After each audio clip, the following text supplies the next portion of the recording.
Hi everyone, in today's video I will show you how to install a tempered glass screen protector on iPad. I will also show you a mistake you should avoid.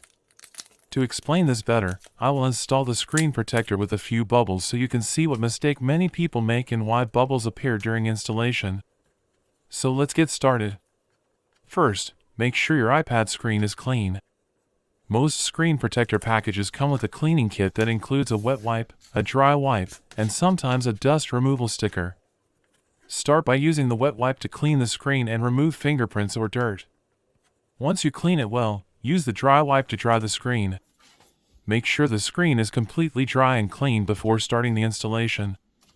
After that, use the dust removal sticker to remove any small dust particles that may still be on the screen.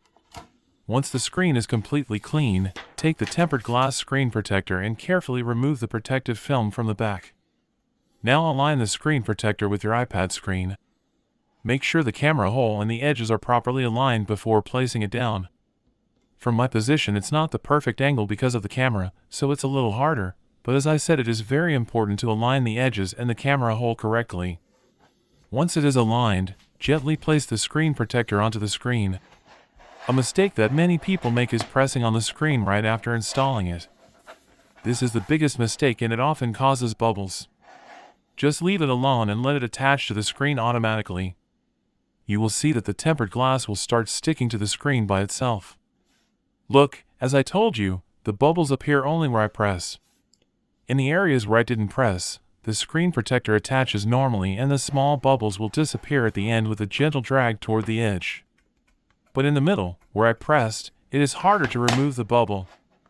You can try using a cloth or your finger to push it toward the edge, but it will not be easy.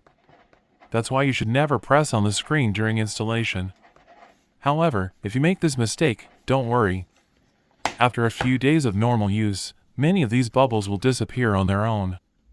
And that's it. You have successfully installed a tempered glass screen protector on your iPad. Thanks for watching. Don't forget to like and subscribe for more quick and easy tutorials.